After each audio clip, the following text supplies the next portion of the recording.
ફરી એકવાર આદિવાસી સમાજના ખોટા પ્રમાણપત્ર મેળવીને સરકારી નોકરી પચાવવાનું કૌભાંડ છે તે યુવરાજસિંહ જાડેજાએ ઉજાગર કર્યો છે, જેમાં દાહોદના સંજેલી ખાતે આ રીતે ઓબીસી રાવળ સમાજના એક પરિવારે ખોટા પ્રમાણપત્ર એસટી સમાજના મેળવ્યા અને આખો પરિવાર સરકારી નોકરી કરવા લાગ્યો।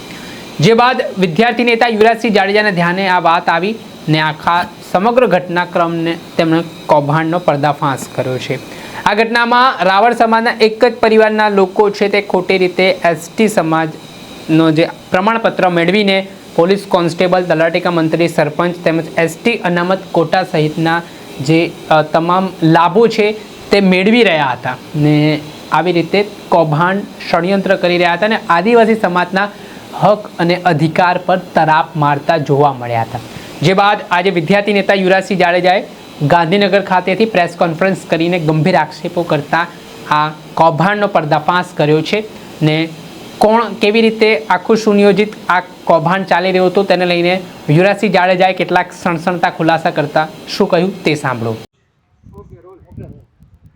કહેવાય છે કે કામધેનુને ન મળે સૂકું તણકનું લીલાછમ ખેતરો આખલા ચરી જાય છે, એવો જ ઘાટ અત્યારે ગુજરાતની જે ખરેખર સૌથી રીતે જોવા જઈએ તો છેવાડેમાં રહેલો સમાજ એટલે કે આદિવાસી સમાજ અને એ આદિવાસી સમાજના જે સાચા હક, અધિકાર અને ન્યાયની જે લડાઈ છે એ લડાઈમાં જે પ્રમાણપત્રોની વાત આવે ત્યારે પ્રમાણપત્રો, બોગસ જે પ્રમાણપત્રો હોય એ ઝડપથી ઇસ્યુ થઈ જાય છે, પ્રમાણિત પણ થઈ જાય છે અને નોકરી પણ મળી જાય છે। જ્યારે સાચો આદિવાસી જે છે, અનુસૂચિત જનજાતિમાં આવતો વ્યક્તિ, એને પોતાના પ્રમાણપત્ર કરતો એના પ્રમાણપત્રો જે છે એ પ્રમાણપત્રો પ્રમાણિત નથી થતા। આવો જે કિસ્સો મારી સામે આવ્યો છે। આજે એક કહી શકાય કોઈ એક વ્યક્તિની વાત નથી પરંતુ એક પરિવારની વાત છે અને પરિવારની વાત છે ત્યારે જે મૂળ જે વ્યક્તિ જે છે એ ધુડાભાઈ રાવળ અને એ ધુડાભાઈ રાવળનું જે મૂળ ગામ છે એ નરસિંહપુર, મૂળ સંતરામપુરના વ્યક્તિ છે।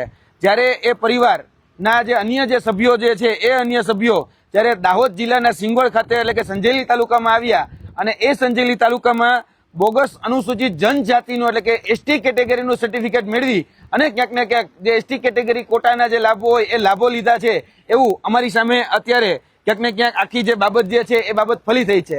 આ અમે અત્યારે આંબો તૈયાર કર્યો છે, તેમાં તમે જોઈ શકો છો કે આખો જે પરિવાર જે છે એ પરિવાર ધુડાભાઈ રાવળનો પરિવાર અને એ ધુડાભાઈ રાવળના પરિવારના જે લોકો જે છે એમાં ખાસ કરીને જે રામસિંહભાઈ રાવજીભાઈ રાવળ, રૂપસિંહભાઈ રાવજીભાઈ રાવળ અને એના જે સભ્યો જે છે એ સભ્યોએ ક્યાંક ને ક્યાંક જે મૂળાક્ષર જે છે એ મૂળાક્ષરમાં બદલાવ કરી અને આખું જે સર્ટિફિકેટ એટલે કે કાસ્ટ સર્ટિફિકેટ, જાતિ પ્રમાણપત્ર કહેવાય, એ જાતિ પ્રમાણપત્રમાં ફેરફાર કરેલો છે। હવે જાતિ પ્રમાણપત્ર જોવા જઈએ તો આ જે જાતિ પ્રમાણપત્ર છે એ RAVAL એટલે કે રાવળનું જાતિ પ્રમાણપત્ર છે। રાવળનું જાતિ પ્રમાણપત્રમાં રામસિંહભાઈ રાવજીભાઈ જે છે એ રામસિંહભાઈ રાવજીભાઈએ રાવળની જગ્યાએ રાવત એટલે કે RAVAT કરેલું છે। હવે RAVAT કરી અને ઓબીસી કેટેગરીમાંથી એ સીધા જ એસટી કેટેગરીમાં ટ્રાન્સફર થઈ ગયા છે અને એક વ્યક્તિ એસટી કેટેગરીમાં ટ્રાન્સફર થવાના કારણે તમામ જે બીજા લોકો છે એ બીજા લોકો પણ એસટી કેટેગરીમાં ટ્રાન્સફર થઈ ગયા અને તેનો લાભ પોતાના પરિવારના જે અન્ય સભ્યો છે એ અન્ય સભ્યોને પણ મળેલો છે।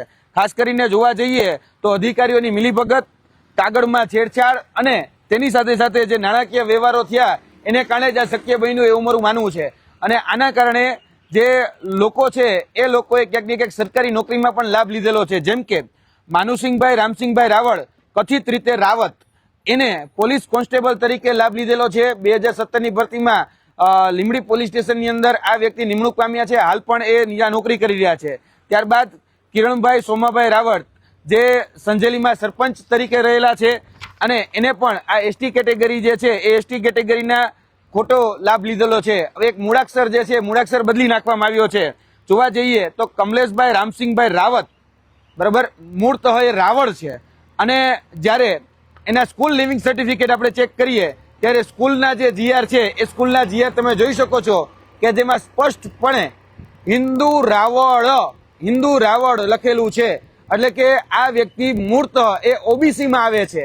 આ વ્યક્તિના ઓબીસીના ઉતારા પણ ઉપલબ્ધ છે। બીજા અન્ય જે પરિવારો છે એ પરિવારના સભ્યો પણ એ રાવળ તરીકે ક્યાંક ને ક્યાંક આવી રહ્યા છે અને જે જીઆર છે બરાબર છે એ જીઆરમાં પણ એ રાવળ તરીકે છે। ત્યારબાદ એના બીજા જે સભ્યો છે સંજેલી તાલુકા કુમાર પ્રાથમિક શાળાનું વયપત્રક જોતા એ આપને ખ્યાલ આવે છે કે આ જે વ્યક્તિઓ છે એ વ્યક્તિ મૂળતઃ રાવળ છે. Ramsinhbhai Ravjibhai Raval, Somabhai Ramsinhbhai Raval, Ramanbhai Ramsinhbhai Raval, GR number 2529, Rupsinhbhai Ravjibhai Raval, Chandubhai Rupsinhbhai Raval. આ જે લોકો છે એના 7-12-8 ના જે ઉતારા છે એ 7-12-8 ના જે ઉતારા છે તેમાં પણ આ વ્યક્તિ જે છે એ વ્યક્તિ ક્યાંક ને ક્યાંક રાવળ તરીકે જોવા મળશે તમને. પણ અહીં તમે જોઈ શકો છો કે આ 7-12-8 નો જે ઉતારો છે એ 7-12-8 ના ઉતારોમાં આ વ્યક્તિ એ રાવળ તરીકે તમને જોવા મળતો હશે. હવે આમાં બહુ સ્પષ્ટપણે લખ્યું છે કે રાવળ ગંગાબેન તે પુનાભાઈની વિધવા ખાતા નંબર 54 અને મરણ દાખલા નંબર 10 ના રોજ અવસાન થતા તેમના વારસદાર પુત્ર રાવળ રૂપસિંહભાઈનું અવસાન થતા તેમના સીધી લીટીના વારસદારો, આ સીધી લીટીના વારસદારો છે એ બધા જ વારસદારો એ રાવળ છે, રાવળ. હવે જ્યારે બીજી નોંધ પડે છે ત્યારે આ જે વ્યક્તિઓ છે એ વ્યક્તિઓ એ રાવત થઈ જાય છે. અહીંયા તમે જોઈ શકો છો આ વ્યક્તિઓ જે છે એના જે વારસદારો હતા એ બધા જ વારસદારો એટલે કે રૂપસિંહભાઈના જે વારસદારો છે એ રાવત ચતુરબેનભાઈ રૂપસિંહભાઈ એટલે કે રાવજીભાઈના વિધવા, ત્યારબાદ રાવત ચંદુભાઈ રૂપસિંહભાઈ એટલે કે રાવજીના પુત્ર. આ બધી જ જગ્યાએ તમને રાવત થઈ ગયેલું જોવા મળશે. એટલે મારો કહેવાનું તાત્પર્ય એ છે કે 73AA નો જે કાયદો જે છે એ કાયદામાં પણ ક્યાંક ને ક્યાંક આ જે પરિવાર છે એ પરિવારે સેંધ મારેલી છે. તેની સાથે સાથે સરકારી નોકરી હોય તો સરકારી નોકરીમાં પણ સેંધ મારેલી છે. તલાટી, ત્યારબાદ શિક્ષક, ત્યારબાદ પોલીસ કોન્સ્ટેબલ જેવી પરીક્ષાઓની અંદર રાવત તરીકે નિમણૂક લીધેલી છે. ત્યારબાદ જે જિલ્લા પંચાયતની જે સીટો છે એ જિલ્લા પંચાયત, તાલુકા પંચાયતની સીટોની અંદર પણ આ જે વ્યક્તિઓ છે એ વ્યક્તિઓ ક્યાંક ને ક્યાંક જોડાયેલા છે. આ કિરણભાઈ રાવળ, જે આ કમલેશભાઈ રાવળ છે, આ જે અત્યારે નોકરીએ લાગેલા છે માનસુખભાઈ રાવળ જે લીંબડી ખાતે નોકરી કરી રહ્યા છે તે છે. તાલુકા પંચાયત સંજેલીની સીટ ઉપરથી જે ચૂંટણી લડ્યા એ વૈભવીબેન કમલેશભાઈ રાવત છે. આ મૂળતઃ જોવા જઈએ તો મેં તમને કીધું એમ કે રાવળ છે. હવે રાવળનું રાવત કરી અને આ લોકોએ ક્યાંક ને ક્યાંક નોકરી મેળવેલી છે. અને તેમાં ખાસ કરીને જે નોકરીઓ મેળવેલી છે તેમાં જે નોકરીઓમાં તો લાભ લીધો, તેની સાથે સાથે જે મુખ્યતઃ જે લાભ લીધો એ પેટ્રોલ પંપ, એ પણ જે કહી શકાય કે એસટી કોટાની જે સીટો હોય, એસટી કોટાને જે કહી શકાય કે જે લાભ મળતા હોય તેમાં પણ એસટી કોટાની જે સબસિડી છે એ સબસિડી લઈ અને લાભ લીધેલો છે. ત્યારબાદ જેને લોકોએ લાભ લીધો છે એમાં માનસુખભાઈ રામસિંહભાઈ રાવળ જે મૂળતઃ અત્યારે જેને રાવત તરીકે લાભ લીધો છે એ પોલીસ કોન્સ્ટેબલ છે. કિરણભાઈ સોમાભાઈ રાવળ એ એસટી કોટાની કેટેગરીમાંથી સંજેલી ગ્રામ પંચાયતના પૂર્વ સરપંચ હતા. સંતોષભાઈ વાઘજીભાઈ રાવળ એ એસટીના દાખલા લઈ અને ફતેપુરા તાલુકાની કુકસા ગામ જે છે ત્યાં તલાટી તરીકે ફરજ ભજવે છે. હાલમાં જેની દેવગઢ બારિયામાં બદલી થઈ છે. કમલેશભાઈ રામસિંહભાઈ રાવળ જે એસટીના દાખલાના આધારે એ મેડિકલની અંદર એને એડમિશન લીધેલું છે. એટલે મેડિકલ એડમિશન લેવામાં પણ ક્યાંક ને ક્યાંક રાવળ જે છે એનું રાવત કરી અને એડમિશન લીધેલું છે તેનો પણ અમારી પાસે આધાર પુરાવો છે. આ સમગ્ર જે આધાર પુરાવો છે તેમાં અમે આ બધાના રોટી બેટી વ્યવહાર નક્કી જોયા ત્યારે કહી શકાય કે ગાંધીનગરના પાલજની અંદર આમનો રોટી બેટી વ્યવહાર થયેલો છે. ત્યાં રાવળ તરીકે રોટી બેટી વ્યવહાર થયેલો છે. બીજા જે અન્ય ગામોમાં જે રોટી બેટીના વ્યવહાર થયા છે, જે સગપણ થયા છે, જે સામાજિક રીતે સંબંધો બંધાયા છે, એ બધા જ સંબંધો એ રાવળની અંદર થયેલા છે અને લાભ રહી રહ્યા છે રાવત તરીકે, એટલે કે આદિવાસી તરીકેનો લાભ લેવો અને ઓબીસી સાથે સંબંધો કરવા. આ એની મૂર્ત જે રહી એ મોડસ ઓપરેન્ડી રહી છે. ક્યાંક ને ક્યાંક આના માધ્યમથી સરકારને અમે અપીલ કરવા માંગીએ છીએ કે જે લોકો ખોટી રીતે લાભ રહી રહ્યા છે તેને અટકાવવામાં આવે અને આની ઉપર વિજિલન્સની તપાસ કરવામાં આવે. તેની સાથે સાથે આની પર ફોજદારી ગુનો દાખલ કરવામાં આવે એવી આ માધ્યમથી અમારી માંગણી છે. જી, આપના પ્રશ્ન.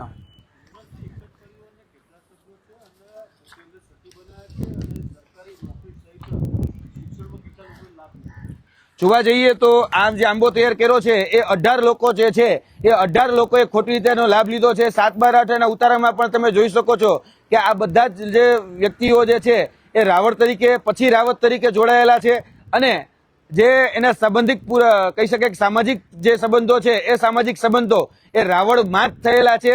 અને RAVAL જે એલ છે એની ઉપર જાણી જોઈને લીટી કરી દેવામાં આવી છે.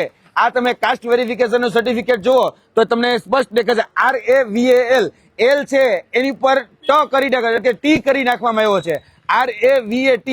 RAVAT કરી અને ક્યાંક ને ક્યાંક એનો લાભ લીધો, એટલે લગભગ 18 જણા જે છે એને લાભ લીધો છે. અને જો આની મોડસ ઓપરેન્ડીની વાત કરવામાં આવે તો આ જે મોડસ ઓપરેન્ડી છે એ છે કે ખોટું પેઢીનામું બનાવવું, વારસાઈ બનાવી અને એ વારસાઈ બનાવી અને ક્યાંક ને ક્યાંક જે ભળતું નામ હોય એ ભળતું નામને 73 એની જમીનમાં કોઈનું ભળતું નામ હોય તો એમાં પહેલા નામ જોડી દેવું અને ખોટી વારસાઈના આધારે આ સર્ટિફિકેટ ઇસ્યુ કરવામાં આવે છે. આ માધ્યમથી સરકારશ્રીને પણ અપીલ કરીએ છીએ, ફક્ત સોગંદનામાના આધારે એ કાસ્ટ સર્ટિફિકેટ કાઢી દેવામાં ન આવે, કેમ કે ક્યાંક ને ક્યાંક જે સોગંદનામું કરવામાં આવે છે એ જ સોગંદનામાની અંદર ક્યાંક ને ક્યાંક અમને એવું લાગે છે વહીવટથી આર્થિક વગના જોરે કે રાજકીય વગના જોરે એ બધા જ સર્ટિફિકેટો કાઢી દેવામાં આવે છે.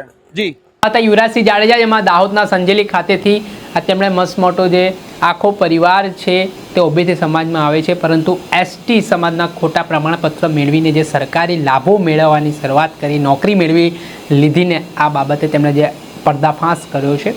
જોવાનું રહ્યું કે અવારનવાર આ પ્રકારે ગેરકાયદેસર રીતે ખોટા પ્રમાણપત્ર રજૂ કરીને લોકો સરકારી નોકરીઓ મેળવી રહ્યા છે અને આદિવાસી સમાજ સાથે જે અન્યાય થઈ રહ્યો છે તે બાદ ફરી એકવાર આ કૌભાંડ સામે આવ્યા બાદ હવે સરકાર કઈ રીતના પગલાં લે છે. દર્શક મિત્રો, આવા જ વિડીયો જોવા માટે નવજીવન ન્યૂઝ જોતા રહો, લાઇક કરો અને વધુમાં વધુ શેર કરો.